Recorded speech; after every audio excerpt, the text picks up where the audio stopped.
राग तनासरी महला पहला। गगन में थाल रब चंद दीपक बने, तारिका मंडल जनक मोती। धूप मलान लो पवन चबरो करे, सगल बन राय फूलंत ज्योति। कैसी आरती होए भव खंडना तेरी आरती, अनहता शब्द वह जंत भेरी रहाओ। सहस तब नैन नन नैन है तोहे को, सहस मूरत ननायक तोही। सहस पद बिमल नन एक पद गंध भिन, सहस तब गंध इव चलत मोही। सब में जोत जोत है सोए, तिस दे चानन सब में चानन होए। गुर साखी जोत प्रगट होए, जो तिस भावै सो आरती होए।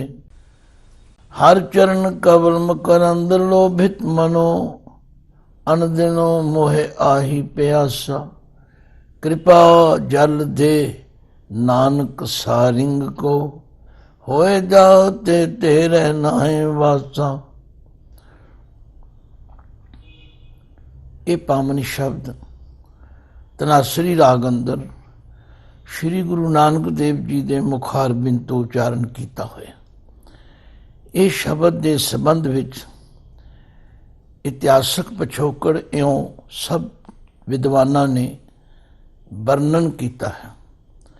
जदों जगत का उद्धार करते हुए श्री गुरु नानक देव जी महाराज जगन्नाथपुरी विखे पधारे, तो उत्थे जगन्नाथ नामी मंदिर दे अंदर,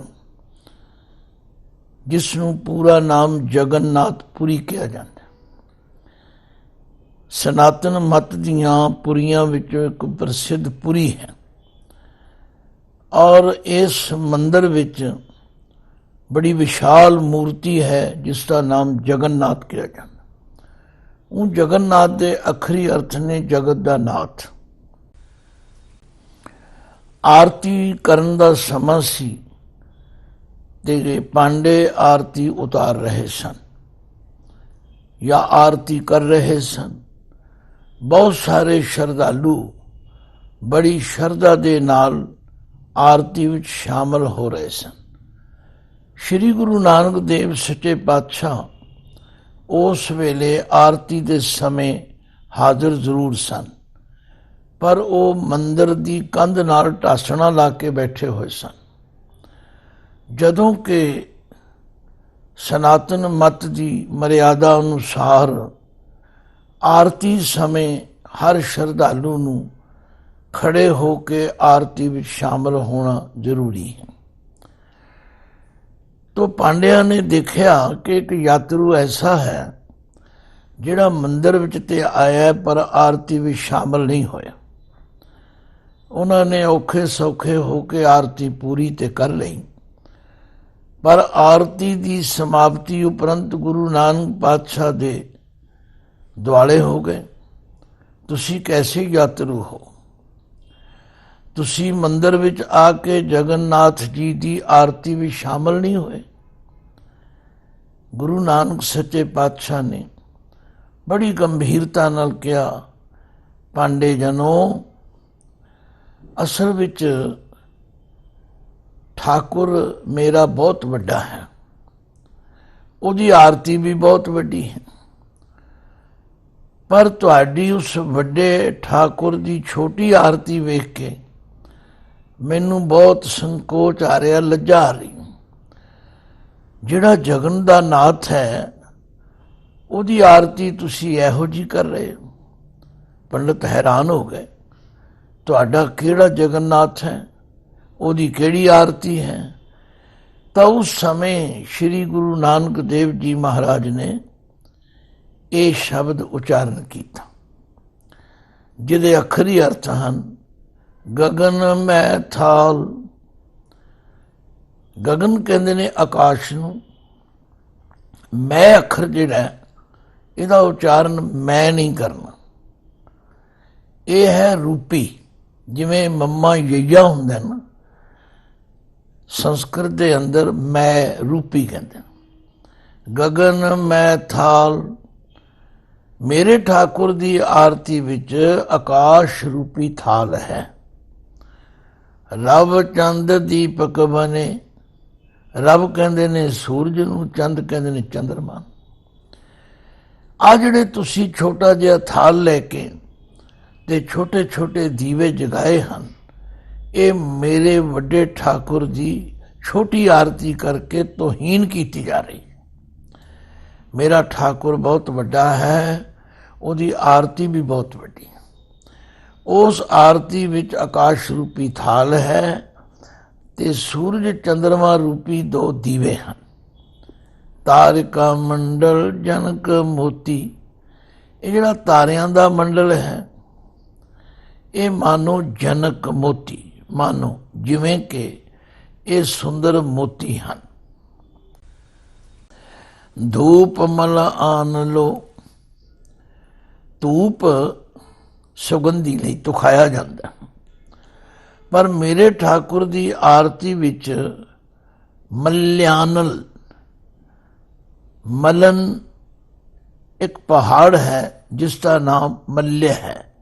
ਮਦਰਾਸ ਦੇ ਕੋਲ ਇੱਕ ਪਹਾੜ ਹੈ ਜਿਸ ਉੱਤੇ ਚੰਦਨ ਹੁੰਦਾ ਹੈ, ਤੇ ਉਸ ਚੰਦਨ ਦੇ ਬੂਟਿਆਂ ਨਾਲ ਛੂ ਕੇ ਜਿਹੜੀ ਹਵਾ ਹੁੰਦੀ ਹੈ, ਉਹ ਮੇਰੇ ਠਾਕੁਰ ਦੀ ਆਰਤੀ ਵਿੱਚ ਸੁਗੰਧੀ ਦਾ ਕੰਮ ਕਰ ਰਹੀ।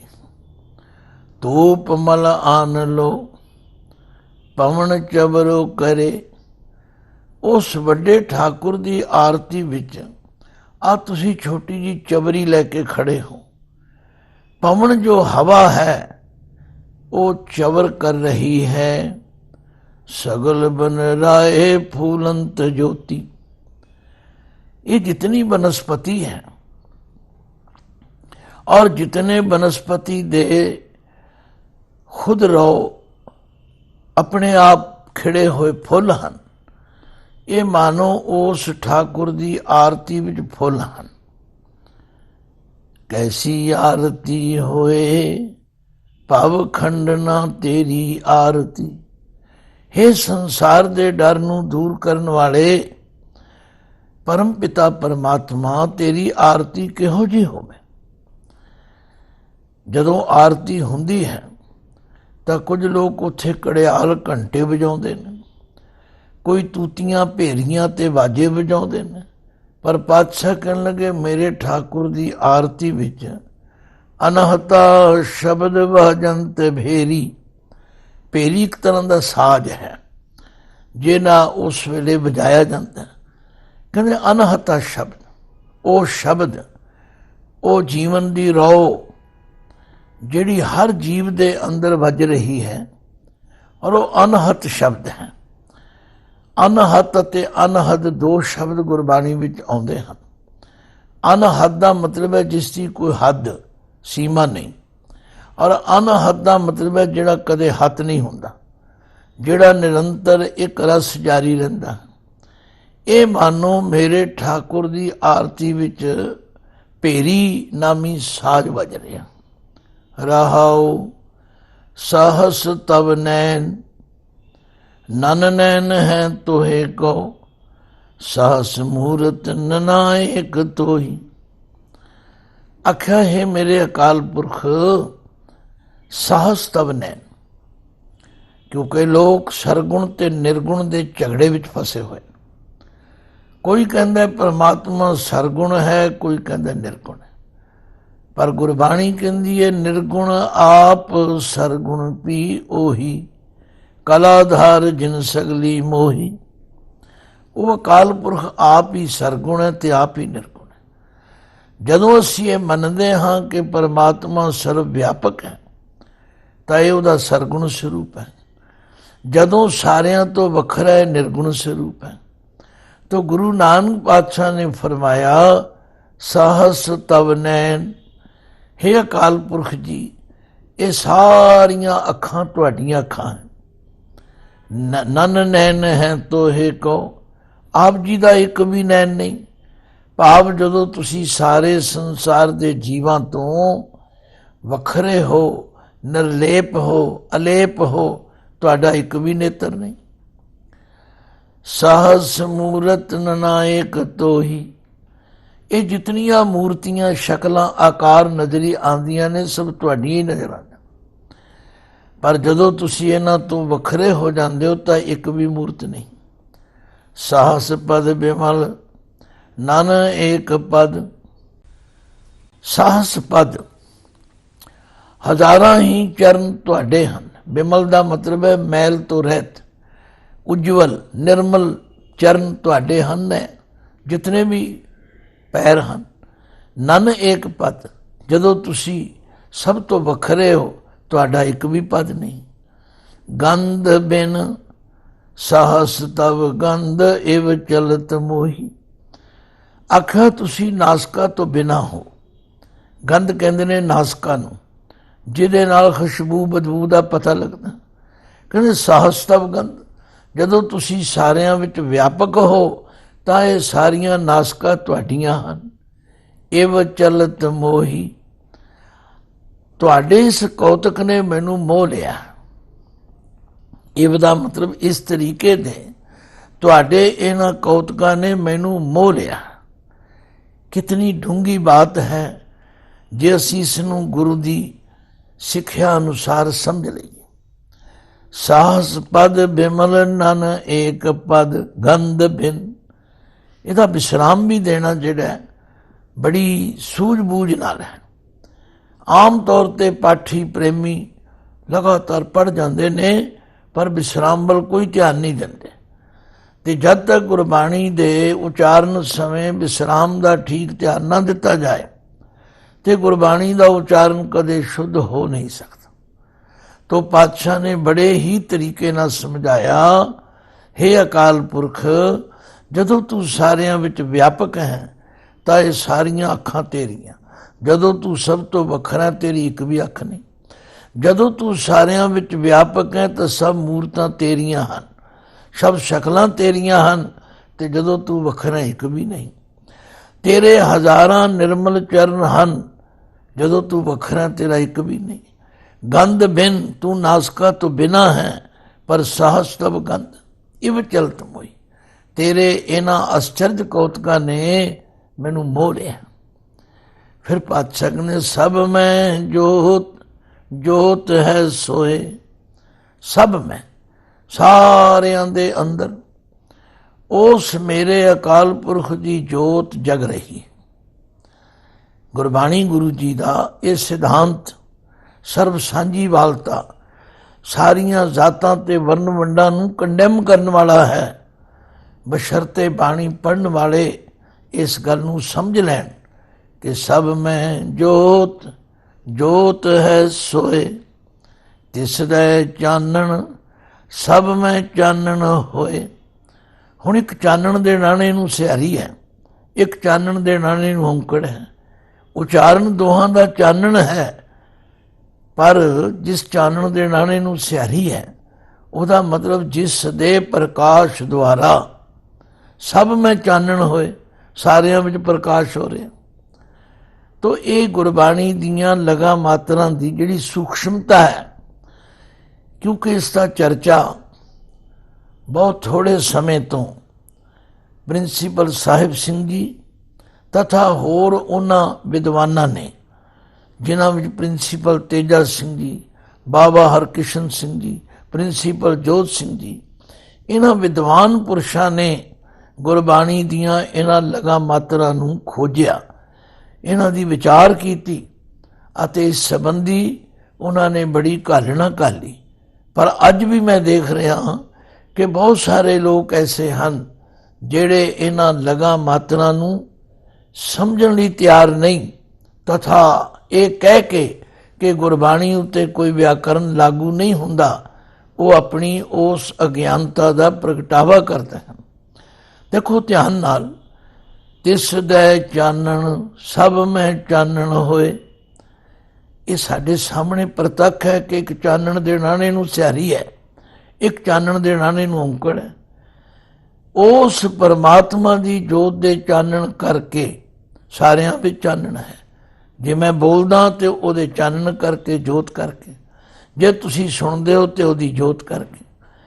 ਗੁਰ ਸਾਖੀ ਜੋਤ ਪ੍ਰਗਟ ਹੋਏ, ਆਖਿਆ ਪਰ ਉਸ ਜੋਤ ਦਾ ਪ੍ਰਗਟ ਜ਼ਾਹਰ ਹੋਣਾ, ਸਮਝ ਆਉਣਾ, ਇਹ ਗੁਰੂ ਦੀ ਸਿੱਖਿਆ ਤੋਂ ਬਿਨਾਂ ਨਹੀਂ ਆ ਸਕਦਾ।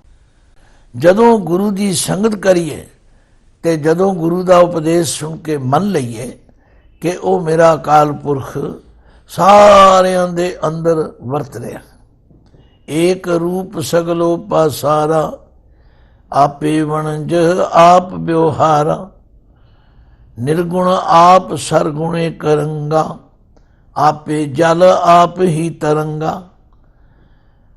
ਆਖਿਆ ਉਹ ਪਰਮਾਤਮਾ ਆਪ ਹੀ ਜਲ ਹੈ ਤੇ ਆਪ ਹੀ ਲਹਿਰਾਂ ਹੈ, ਪਰ ਐਸੋ ਗਿਆਨ ਬਿਰਲੋ ਹੀ ਪਾਏ। ਇਸ ਤਰ੍ਹਾਂ ਦੀ ਸੋਝੀ ਕਿਸੇ ਭਾਗਾਂ ਵਾਲੇ ਨੂੰ ਮਿਲਦੀ ਹੈ, ਤੇ ਜਿਸ ਨੂੰ ਇਹ ਸੋਝੀ ਮਿਲ ਜਾਏ, ਜਤ ਜਤ ਜਾਈਏ ਤਤ ਦ੍ਰਿਸ਼ਟਾਏ। ਤੋ ਗੱਲ ਕੀ ਪਾਤਸ਼ਾਹ ਨੇ ਫਰਮਾਇਆ, ਜੋਤ ਤੇ ਸਾਰਿਆਂ ਵਿੱਚ ਹੈ, ਔਰ ਉਹਦੀ ਜੋਤ ਕਰਕੇ ਹੀ ਅਸੀਂ ਬੋਲਦੇ ਹਾਂ, ਸੁਣਦੇ ਹਾਂ, ਜੋ ਵੀ ਹਰਕਤ ਕਰਦੇ ਹਾਂ। ਪਰ ਉਸ ਜੋਤ ਦਾ ਗਿਆਨ ਗੁਰ ਸਾਖੀ ਜੋਤ ਪ੍ਰਗਟ ਹੋਏ, ਗੁਰੂ ਦੀ ਸਿੱਖਿਆ ਦੁਆਰਾ ਉਹ ਜੋਤ ਪ੍ਰਗਟ ਹੋ ਜਾਂਦੀ, ਭਾਵ ਉਹਦੀ ਸੋਝੀ ਆ ਜਾਂਦੀ ਹੈ, ਸਮਝ ਆ ਜਾਂਦੀ ਹੈ। ਜੋ ਤਿਸ ਭਾਵੈ ਸੋ ਆਰਤੀ ਹੋਏ। तो गुरु नानक सच्चे पातशाह ने फरमाया, हे पंडितो, असल विच वो आरती परवान है जिहड़ी उस मालक नूं भावै, चंगी लगे। हर चरण कवल मकरंद लोभित मनो, अन दिनों मोहे आही प्यासा। हुण गुरु नानक पातशाह बड़ी शरधा विच आके कहंदे हरि दे जो चरण कवल हैं, जिवें कमल फुੱਲ ਦੇ ਅੰਦਰ ਇੱਕ ਪੀਲਾ ਪੀਲਾ ਜਿਹਾ ਧੂੜਾ ਹੁੰਦਾ, ਉਸ ਨੂੰ ਕਹਿੰਦੇ ਨੇ ਮਕਰੰਦ। ਜਿਹੜਾ ਭੌਰਾ ਹੈ, ਜਿਹੜੀ ਸ਼ਹਿਦ ਦੀ ਮੱਖੀ ਹੈ, ਉਹ ਹਮੇਸ਼ਾ ਉਸ ਮਕਰੰਦ ਨੂੰ ਚੂਸਦੀ ਹੈ। ਸਤਿਗੁਰੂ ਜੀ ਕਹਿੰਦੇ ਨੇ ਹਰ ਚਰਨ ਕਮਲ ਮਕਰੰਦ, ਹਰੀ ਦੇ ਚਰਨ ਕਮਲਾਂ ਦੀ ਜਿਹੜੀ ਉਹ ਧੂੜੀ ਹੈ, ਲੋਭਿਤ ਮਨੋ, ਉਹ ਮੇਰੇ ਮਨ ਨੂੰ ਲੁਭਾਇਮਾਨ ਕਰਦੀ ਹੈ। ਭਾਵ ਉਸ ਚਰਨ ਧੂੜੀ ਨੂੰ, ਸੁਗੰਧੀ ਨੂੰ ਲੈਣ ਵਾਸਤੇ ਮੇਰਾ ਮਨ ਰੂਪੀ ਭੌਰਾ ਲੁਭਾਇਮਾਨ ਹੋ ਰਿਹਾ। ਅਨ ਦਿਨੋਂ ਮੋਹੇ ਆਹੀ ਪਿਆਸਾ। ਹੁਣ ਸ਼ਬਦ ਅਨ ਦਿਨ ਹੈ, ਪਰ ਇੱਥੇ ਕਵਿਤਾ ਦਾ ਤੋਲ ਪੂਰਾ ਕਰਨ ਵਾਸਤੇ ਇਹਦਾ ਉਚਾਰਨ ਅਨ ਦਿਨੋਂ ਕਰਾਂਗੇ।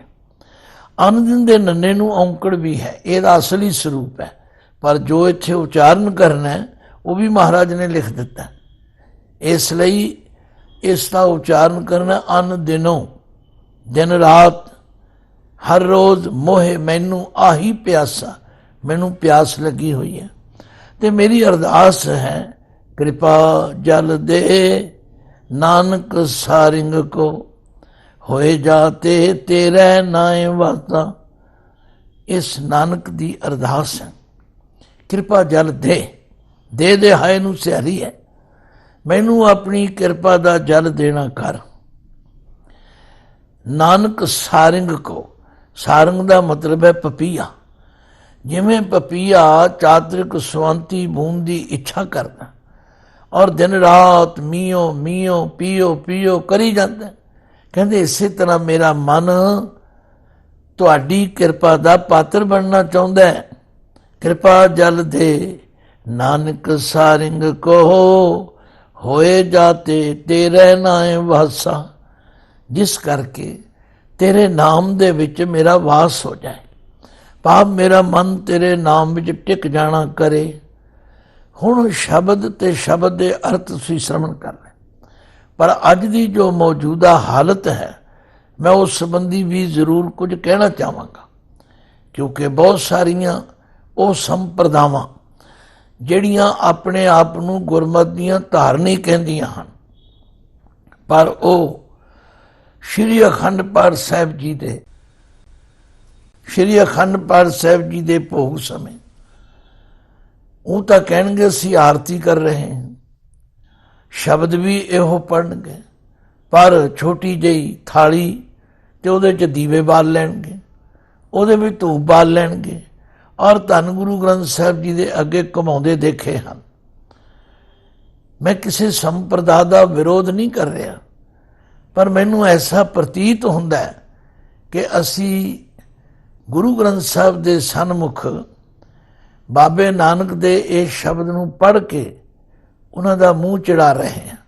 ਬਾਬਾ ਤੂੰ ਤੇ ਕਿਹਾ ਸੀ ਆਕਾਸ਼ ਰੂਪੀ ਥਾਲ, ਅਸੀਂ ਪੜ੍ਹੀ ਜਾਂਦੇ ਹਾਂ ਆਕਾਸ਼ ਰੂਪੀ ਥਾਲ, ਪਰ ਛੋਟੀ ਜੀ ਥਾਲੀ ਵੀ ਫੇਰੀ ਜਾਂਦੇ।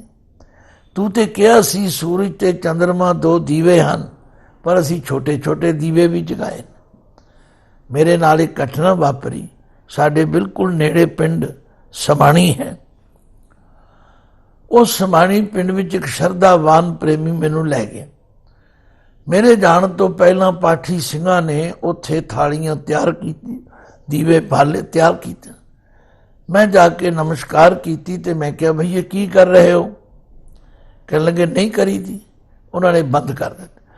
ਪਰ ਜਦੋਂ ਸਮਾਪਤੀ ਵਾਲੇ ਦਿਨ ਮੈਂ ਗਿਆ, ਉਹ ਆਰਤੀ ਕਰ ਰਹੇ ਸਨ। ਹੁਣ ਮੈਂ ਰੋਕ ਤੇ ਨਹੀਂ ਸਕਦਾ ਸੀ, ਲੜ ਤੇ ਨਹੀਂ ਸਕਦਾ ਸੀ, ਪਰ ਸਮਾਪਤੀ ਤੋਂ ਬਾਅਦ ਮੈਂ ਖੜੇ ਹੋ ਕੇ ਇਹ ਜਗਨਨਾਥਪੁਰੀ ਦੀ ਸਾਖੀ ਸੁਣਾਈ। ਭਾਈ ਅਸੀਂ ਕੀ ਕਰ ਰਹੇ ਹਾਂ? ਤਾਂ ਸੰਗਤ ਵਿੱਚ ਬੈਠੇ ਹੋਏ ਇੱਕ ਬਜ਼ੁਰਗ ਨੇ ਕਿਹਾ, ज्ञानी जी हम तो अनपढ़ हैं, हमें तो कुछ नहीं आता, पर एक बात लगती है तुम्हारे दोनों में से एक गलत है। तो गल की है कि असी खुद बाणी नूं पढ़दे होए भी विचार तो बिना बाणी दे अर्थ गलत कर रहे हैं या प्रैक्टिकली तौर ते गलत कर रहे हैं। बड़ी निम्रता नाल बेनती है भाई गुरु के शब्द दी विचार करिए, विचार दी रोशनी विच हर काम करिए और कोई भी गल गुरमत दे उल्ट करन तो संकोच करिए। हाँ जदों तੀਕਰ ਕਿਸੇ ਨੂੰ शब्द ਦੇ अर्थ नहीं आउंदे ਉਹਨੂੰ ਭੁਲੇਖਾ ਹੋ ਸਕਦਾ ਹੈ, ਅਗਿਆਨਤਾ ਹੋ ਸਕਦੀ ਹੈ, ਪਰ ਜਦੋਂ ਸ਼ਬਦ ਦੇ ਅਰਥ ਵੀ ਸਮਝ ਆ ਜਾਣ ਫਿਰ ਸਾਨੂੰ ਗੁਰਮਤ ਦੀ ਰੋਸ਼ਨੀ ਵਿੱਚ ਹਰ ਕੰਮ ਕਰਨਾ ਚਾਹੀਦਾ ਹੈ। ਪਹਿਲੇ ਪਹਿਲ ਔਰ ਅੱਜ ਵੀ ਮੈਨੂੰ ਪਤਾ ਹੈ ਕਿ ਸਾਡੇ ਕੁਝ ਧਰਮ ਸਥਾਨਾਂ 'ਤੇ ਇਹ ਆਰਤੀਆਂ ਕੀਤੀਆਂ ਜਾਂਦੀਆਂ ਹਨ, ਪਰ ਉਹ ਗੁਰਮਤ ਦੇ ਪ੍ਰਤੀਕੂਲ ਹਨ। ਗੁਰਮਤ ਦੀ ਸੋਝੀ ਰੱਖਣ ਵਾਲੇ ਪ੍ਰੇਮੀਆਂ ਨੂੰ ਉਹ ਸਭ ਕੁਝ ਚੰਗਾ ਨਹੀਂ ਲੱਗਦਾ, ਪਰ ਉਹ ਵਿਚਾਰਵਾਨ ਆਪਣਾ ਹਿਰਦਾ ਜਿਹਾ ਲੈ ਕੇ ਤੁਰ ਆਉਂਦੇ ਹਨ, ਪਰ ਉਹਨਾਂ ਨੂੰ ਸਮਝਾ ਨਹੀਂ ਸਕਦੇ। ਮੈਂ ਤਾਂ ਬੜੀ ਨਿਮਰਤਾ ਨਾਲ ਗੁਰਮਤ ਦਾ ਪ੍ਰਚਾਰਕ ਹੋਣ ਦੇ ਨਾਤੇ ਇਹ ਬੇਨਤੀ ਕਰਾਂਗਾ ਕਿ ਇਹ ਸ਼ਬਦ ਨੂੰ ਪੜ੍ਹੋ, ਇਹਦੀ ਵਿਚਾਰ ਕਰੋ ਤੇ ਇਹਦੀ ਰੋਸ਼ਨੀ ਵਿੱਚ ਉਹ ਕਰੋ ਜਿਸ ਨੂੰ ਗੁਰੂ ਨੇ ਪ੍ਰਵਾਨਿਆ ਹੈ। ਪਰ ਇਸ ਤਰ੍ਹਾਂ ਦੀ ਮਨਮਤ ਕਰਨ ਦੇ ਨਾਲ ਆਮ ਭੋਲੀਆਂ ਭਾਲੀਆਂ ਸੰਗਤਾਂ ਦੁਬਿਧਾ ਵਿੱਚ ਪੈ ਜਾਂਦੀਆਂ ਹਨ, ਕੀ ਠੀਕ ਹੈ ਕੀ ਗਲਤ ਹੈ। ਤਾਂ ਗੁਰੂ ਬਾਬੇ ਦਾ ਇਹ ਸ਼ਬਦ ਸਾਨੂੰ ਅਗਵਾਈ ਬਖਸ਼ਦਾ ਹੈ ਕਿ ਭਾਈ ਉਸ ਵੱਡੇ ਠਾਕੁਰ ਦੀ ਛੋਟੀ ਆਰਤੀ ਕਰਨੀ ਇੱਕ ਤਰ੍ਹਾਂ ਉਹਦੀ ਤੋਹੀਨ ਕਰਨ ਦੇ ਬਰਾਬਰ ਹੈ। ਬਾਬੇ ਨੇ ਤਾਂ ਜਗਨਨਾਥਪੁਰੀ ਉਸ ਏਡੇ ਵੱਡੇ ਧਰਮ ਕੇਂਦਰ ਦੇ ਅੰਦਰ ਜਾ ਕੇ ਸੱਚ ਦੀ ਆਵਾਜ਼ ਨੂੰ ਬੁਲੰਦ ਕੀਤਾ, ਉਹਨਾਂ ਲੋਕਾਂ ਨੂੰ ਸੱਚ ਦੇ ਮਾਰਗ ਤੇ ਤੁਰਨ ਦੀ ਪ੍ਰੇਰਨਾ ਕੀਤੀ। ਪਰ ਅਸੀਂ ਗੁਰੂ ਦੇ ਸਿੱਖ ਕਵਾਉਂਦੇ ਹੋਏ ਜੇ ਗੁਰੂ ਬਾਬੇ ਦੇ ਆਸ਼ੇ ਦੇ ਉਲਟ ਚੱਲਾਂਗੇ ਤਾਂ ਗੁਰੂ ਦੀ ਖੁਸ਼ੀ ਨਹੀਂ ਲੈ ਰਹੇ, ਗੁਰੂ ਦਾ ਗਿਆਨ ਨਹੀਂ ਪ੍ਰਾਪਤ ਕਰ ਰਹੇ। ਤਾਂ ਇਸ ਪਾਵਨ ਸ਼ਬਦ ਦੀ ਇਹ ਲੰਬੀ ਵਿਚਾਰ ਸਾਨੂੰ ਹਲੂਣਾ ਦਿੰਦੀ ਹੈ, ਸਾਨੂੰ ਸੁੱਤਿਆਂ ਨੂੰ ਜਗਾਉਣ ਦਾ ਯਤਨ ਕਰਦੀ ਹੈ ਕਿ ਅਸੀਂ ਉਸ ਇੱਕ ਅਕਾਲ ਪੁਰਖ ਨੂੰ ਮੰਨਣ ਵਾਲੇ ਬਣੀਏ ਔਰ ਉਹਦੀ ਜੋ ਨਿਰੰਤਰ ਆਰਤੀ ਇੱਕ ਰਸ ਹੋ ਰਹੀ ਹੈ ਉਸ ਨੂੰ ਪ੍ਰਵਾਨ ਕਰੀਏ, ਉਹਦੇ ਵਿੱਚ ਸ਼ਾਮਲ ਹੋਈਏ ਜੀ।